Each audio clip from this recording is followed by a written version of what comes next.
मैं ढूंढने को जमाने में जब खुदा निकला, पता चला कि वहाँ भी मंदिर निकला।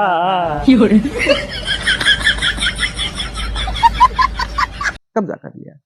और लोधी डायनेस्टी की बात करते हैं कि लोधी वंश के लोग हैं जो मूर्तियों को तोड़ा, मूर्तियों को खंडित किया, उनको बाट मतलब तराजू का जो तोलने वाला होता है मूर्तियों की तोलने में इस्तेमाल किया।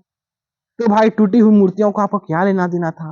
आप सनातनी हैं, आप मूर्तियों बनाने में माहिर हैं, आप कला में माहिर हैं, टूटी हुई मूर्तियों से आपको क्या लेना देना था? अगर मूर्तियां हमारे सिपाहियों ने भूल से बुद्धि से में चूर होकर मत में चूर होकर नशा करके तोड़ दिया, अगर उसे तराजू पे तोल दिया तो भैया इससे क्या आपका क्या जाता है? इससे एक बात अब न्यायालय भी हमसे रूठता जा रहा है। पहले न्यायालय का फैसला तो हमारे पक्ष में ही आता था। कितना सुंदर उदाहरण था कि हिंदुओं का मसला है, हिंदुओं को अपनी जमीन लेनी है, हिंदुओं का अपना तर्जुमा करना है, तो उसमें एक हमारे समाज का भी एक जो मौलवी है वो जरूर बैठाया जाता था। मौलवी नहीं, जज। जज भी हमारा किसी मौलवी से कम थोड़ी ना होता है। मेरा ये चैनल सब्सक्राइब करें और मेरे हर अपडेट आपको मिले, इसके लिए बेल आइकन जरूर दबाइएगा। आप सभी को मेरी ढेर सारी शुभकामनाएं।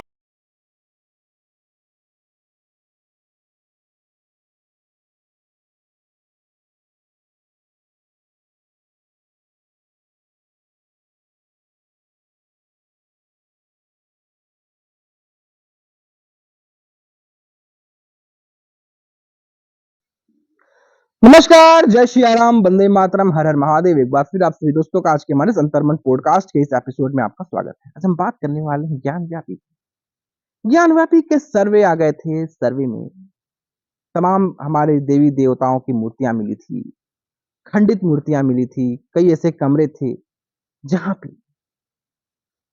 इस देश का शांति समुदाय घुसने नहीं दे रहा था, कह रहा था कि जब तक अल्लाह है, जब तक अल्लाह का इबादत है, तब तक हम घुसने नहीं देंगे। ये हमारा मजहबी स्थान है, यहाँ हमारा मजहब है।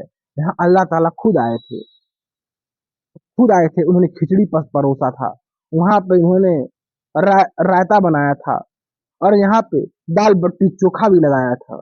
इसलिए यह अल्लाह ताला का जगह है। ऐसा ये बनारस में दाल बाटी चोखा खूब चलता है, यहाँ पर बनाया था, इसलिए हम घुसने नहीं देंगे। ये अलग बात है कि अल्लाह का जन्म तो वहां हुआ था जहां पे रेत ही रेत था, और इस हरी भरी भूमि में उनका कोई वास्ता तो नहीं था, इसलिए हम घुसने नहीं देंगे।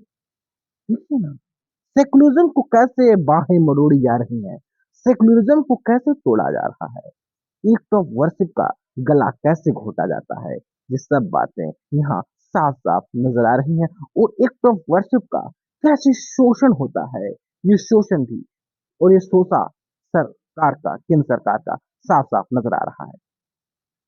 आप बहुमत में हैं, आपके पास वोट बैंक है, आपका राजा योगी आदित्यनाथ है, क्या इसका मतलब है कि आप अल्पसंख्यकों के जो इबादत स्थान है उन्हें आप धीरे धीरे छीन लेंगे?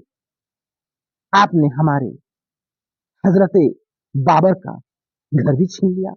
अब बाबर भी अंतरिक्ष में रोए होंगे, वो भी रोए होंगे, या अल्लाह, हमने तो कभी ये सोचा ही नहीं था कि हमारा मीर बाकी का बनाया हुआ कब्रिस्तान भी अब हमसे छीन लिया जाएगा। हाँ जरूर, हमने राम की चीजों को तोड़ा था, हमने जरूर राम मंदिर तोड़ा था, जरूर तोड़ा था, लेकिन गुजरे जमाने की बात है कि 1500 साल पहले आए धर्म की आप भावनाओं को समझते नहीं है, और आदि अनादि काल वाले धर्म की बातों को मानने में लग जाते हैं। इतिहास कौन देखा है? अरे 1500 साल तो यही है। आप हिजरी सन में जाइए, अल्लाह की कही बातों का हर शब्द गुण, हर रजो गुण, हर तमो गुण नजर आएगा। और आप जो है हजारों साल करोड़ों साल पहले की धर्म की बात करते हैं। बहुत पिछड़ा है मोदी सरकार। आप तो गाय की उपासना करते हैं, पोंगल मनाते हैं, मोदी जी पोंगल मनाने चले जाते हैं। अगर आप पिछड़े नहीं होते तो चंद्रयान का रोवर जाग गया होता। अभी देखिए ना, जापान के प्रधानमंत्री शिंजो आबे को बुलाकर आप गंगा आरती करवाते हैं, और जापान का जो अंतरिक्ष यान है, चंद्रयान है वहां का, उसका जो चांद है वो पहुंच गया, और रोवर भी जाग गया, वो घुमंतु जैसा घूम रहा है। थोड़े से अल्पसंख्यकों की मर्यादाओं का भी तो लिहाज किया। चलिए आते हैं अब ज्ञानव्यापी पर। ज्ञानव्यापी के सर्वे की 200 पन्नों की रिपोर्ट आई है। जगह टूटी टूटी मूर्तियों की तस्वीर दिखाई गई है, टूटा हुआ स्वास्तिक दिखाया गया है, टूटी हुई विष्णु की मूर्तियां, टूटी हुई शिवलिंग और टूटी हुई बजरंगबली की मूर्तियां दिखाई गई हैं। इन्हें पता ही नहीं कि मुस्लिम दीन से आने वाला समाज दूसरों को अपने घरों में रोजगार भी देता है। यहाँ पर एक चाक चलाने वाला कुम्हार रहता था। वो मूर्तियों का हौले हौले निर्माण करता था।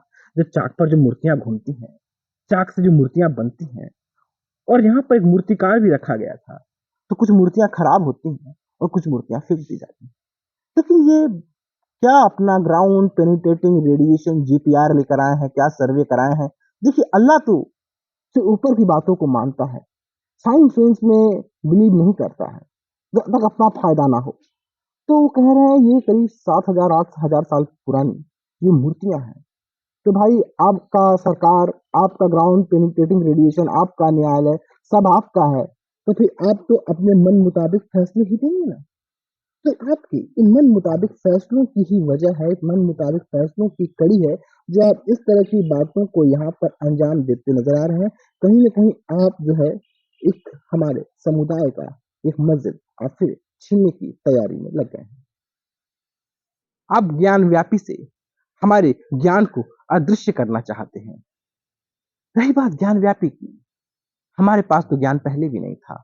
अगर ज्ञान होता तो हिंदुस्तान में रहते हुए भी हम आधे पैर के पजामे और बड़े भाई का कुर्ता नहीं पहनते। और व्यापी, हम तो भाई रेगिस्तान से आने वाले जख्म तरीक हैं। जख्म तारीख को रेगिस्तान में हमने पानी न मिलने की जो कष्ट है उसे हमने झेला है। तो हमको कुएं से क्या लेना देना? हमें कुएं से क्या लेना देना? हम कुएं के बारे में क्यों बात करें? और ज्ञान व्यापी से हमारा कोई बड़ा रिलेशन नहीं है। हम उससे को रिलेट भी करते नजर नहीं आते हैं। रही बात स्वास्तिक की, जो स्वास्तिक का चिन्ह दिखाया जा रहा है, जो ज्ञान व्यापी में मिला है, भैया स्वास्तिक का चिन्ह नहीं है। ये स्वास्तिक का चिन्ह नहीं है, बिल्कुल नहीं है। ये जर्मनी से आया भटका हुआ नौजवान है। वो नाजी का निशान, जो हिटलर का निशान था नाजी वाला, उन निशानों को यहाँ छोड़ चला था। तब से वो पत्थर और मूर्तियां यहाँ मौजूद हैं।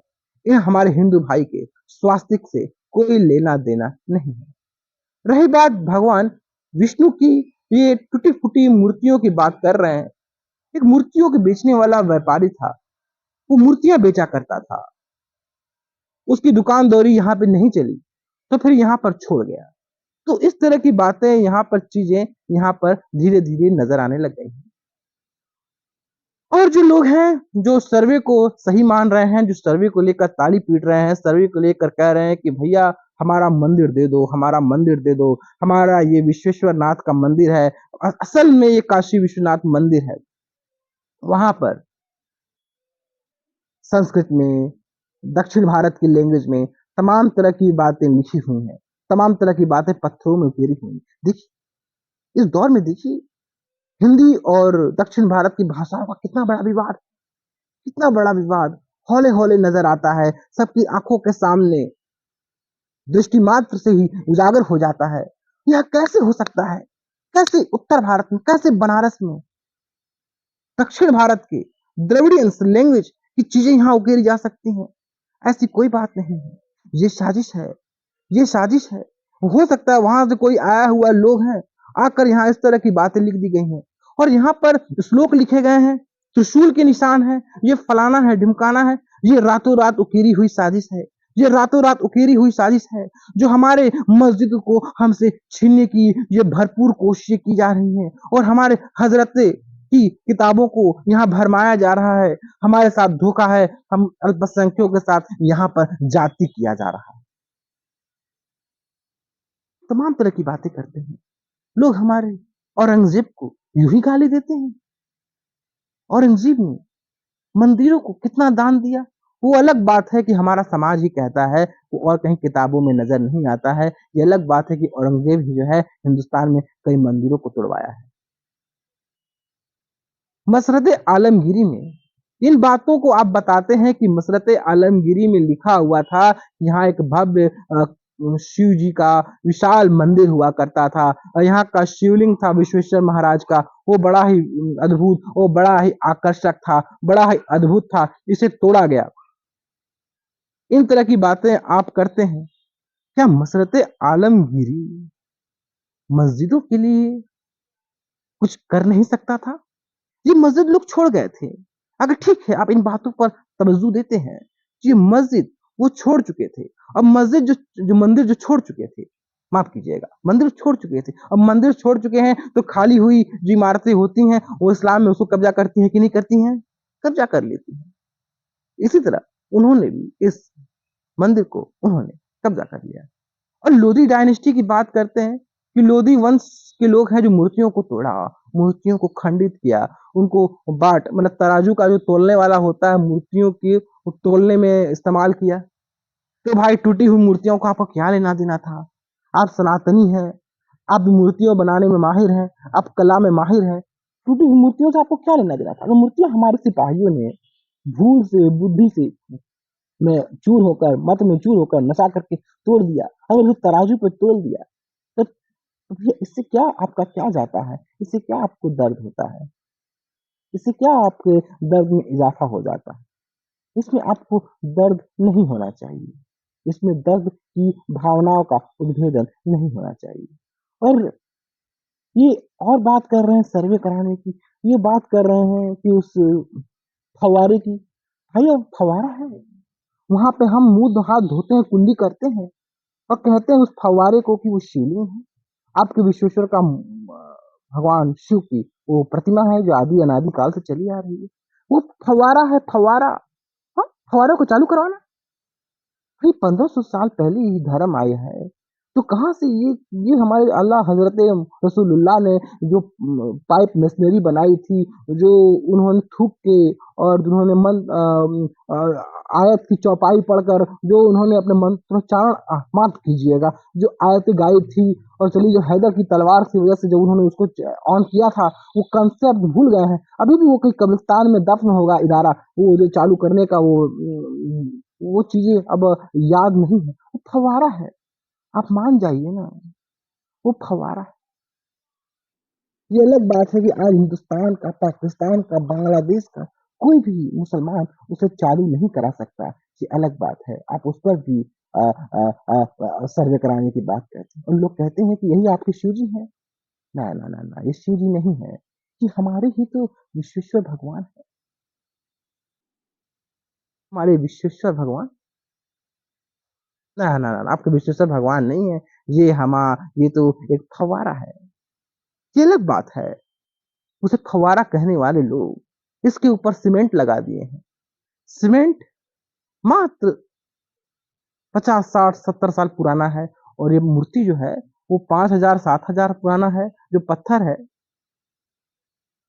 ये गलत बात है, ये गलत बात है, ये गलत बातों का संचार यहाँ मत किया कीजिए। आखिर अल्पसंख्यकों के साथ तो इतना जाति मत की, अगर आप ये भी मस्जिद छीन लीजिएगा तो फिर क्या मिलेगा? लोग कहते हैं कि मस्जिद का जो गुंबज है वो टेम्पररी है, वो मंदिर के ऊपर बना है। मैं फिर कहता हूं, अगर आप मंदिर को खाली छोड़ दीजिएगा, मंदिर में पूजा पाठ बंद कर दीजिएगा, तो मस्जिद के ऊपर तो गुंबज बनेगा ही ना। आपको याद नहीं है टीवी डिबेट में एक सज्जन ने आकर कहा था कि यहाँ पर छेड़छाड़ हुई थी, यहाँ पे कुछ पंडितों ने शोषण किया था, एक महिलाओं के साथ जाति किया था। इस जाति से तंग आकर आला हजरत औरंगजेब ने अपनी अपनी सेना को भेजा, अपने फोर्स को भेजा, उन्होंने तोड़फोड़ किया, मंदिर भी तोड़ा, बाद में से मस्जिद में कन्वर्ट करा दिया। तो भैया न्याय बराबर का न्याय है, ये बराबर की न्याय की वजह से आपको डर लगता है? क्यों भाई ऐसा क्यों काम करते हैं? और लोग कहते हैं कि मोदी साहब ने कॉरिडोर बना दिया, काशी विश्वनाथ कॉरिडोर। भैया हम हमको मूर्ति भंजक कहने का आप आरोप लगाते हैं कि हमने मूर्ति भंजक है हम। तो भैया मोदी साहब ने भी तो मूर्ति भंजक बनाना, उन्होंने भी कॉरिडोर के लिए कई मंदिरों को तोड़ाना, उन्होंने कई मूर्तियों को तोड़ाना। क्या आपने नहीं बोली? लेकिन आप तूने हिंदू संरक्षक बना दिया, एक राम मंदिर क्या बनाया, या आपने इस बात को भुलवा दिया? भैया हमारा कांग्रेस कई जमाने में हमको बहुत प्रमोट किया, हम हिंदुस्तान का आधा बंटवारा करवा दिया, लेकिन कांग्रेस ने हमको कितना सपोर्ट किया ना। देखिए जी, ये बातें तो ये बातों का चित्रण तो यहाँ पर साफ साफ नजर आता है। और लोग कहते हैं कि कार सेवा हो जाएगा, बनारस का लोग कहता है कि अब कार सेवा होगा। तो कार सेवा का हम बता दें, कार मतलब मोटर गाड़ी नहीं, अब कार सेवा नहीं, अब ट्रक सेवा भी होगा, लोग बोल रहे हैं, अब टैंक सेवा भी होगा। ये अलग बात है कि कार सेवा जैसे शब्द है वो पंजाबियों से आया, सिखों से आया है। कर मतलब हाथ, हाथ के द्वारा सेवा करना, ये अलग बात है। अब न्यायालय भी हमसे रूठता जा रहा है। पहले न्यायालय का फैसला तो हमारे पक्ष में ही आता था। कितना सुंदर उदाहरण था कि हिंदुओं का मसला है, हिंदुओं को अपनी जमीन लेनी है, हिंदुओं का अपना तर्जुमा करना है, तो उसमें एक हमारे समाज का भी एक जो मौलवी है वो जरूर बैठाया जाता था। मौलवी नहीं, जज। जज भी हमारा किसी मौलवी से कम थोड़ी ना होता है, उसे भी बैठाया जाता था, उसे भी हौले हौले कुरान के आयतों का पन्ना रटवाया जाता था। कितना सुखद था, लेकिन मोदी साहब ने सब खराब कर दिया, सब वो तोड़ फोड़ कर डाली। इस देश के सेकुलरिज्म फैब्रिक्स को उन्होंने तोड़ दिया। रही बात पूजा उपासना स्थल की, एक्ट ऑफ वर्शिप 1947 के बाद जो स्थिति जैसी थी वैसे रहने की बात कही गई थी कि जो जहां तोड़ा, जहां मंदिरें तोड़ी गई, फलाना तोड़ी गई, ढिमकाना तोड़ी गई, ये तोड़ा गया, वो तोड़ा गया, वैसा का वैसा रहेगा। लेकिन एक्ट ऑफ वर्शिप में ऐसी छिद्र की गई कि आपने राम मंदिर ले लिया। अब एक्ट ऑफ वर्शिप में ऐसे छिद्र की जा रही है कि ज्ञान व्यापी का सर्वे आ गया और कहा जा रहा है कि आपने मंदिरों को तोड़ा है, आपने मूर्तियों को तोड़ा है, वहां पे स्वास्तिक के निशान मिल गए, वहां पे चक्र मिल गया, वहां पे स्वास्तिक मिल गया, फलाना मिल गया, ढिमकाना मिल गया। कई ऐसे तहखाने हैं जो हमने नहीं घुसने दिए हैं, ये हमारी जीत है। लेकिन आपने कई तहखानों में घुस के सारे राज और वीडियोग्राफी कर लिए, सारी जो स्टोरी है आप पन्ना पन्ना बाहर ला दिए। अब क्या, अब हिंदुस्तान में क्या अल्पसंख्यक जीने के लायक नहीं है? मैं तो न्यायालय पे सवाल खड़े करता हूँ, क्या न्यायालय को इस देश के अल्पसंख्यकों की मर्यादाओं का जरा सा भी जिक्र नहीं है? भैया हम तो 1500 साल पहले आए थे, हम तो ऊंट की पीठ पे चढ़ के खजूर तोड़ने वाले लोग थे। क्या आपको ऊंट की पीठ पे चढ़कर खजूर तोड़ने वालों की मर्यादाओं का कोई सम्मान नहीं था?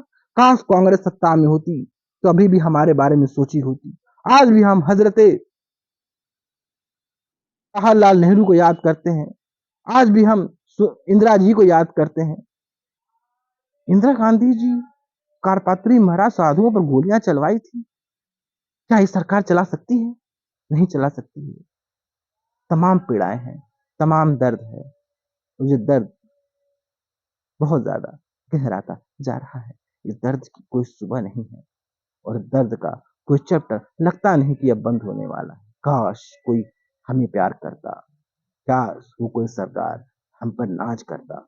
हमने तो वोट बैंक के लिए बहुत कुछ किया, हमने तो एक मुस्लिम नेता भी खड़े नहीं किए, हमने तो राजद को जिताया, हमने तो जदयू को जिताया, जदयू दलाल निकली, भाजपा किस मिल गई, कांग्रेस को जिताया, समाजवादी पार्टी को जिताया।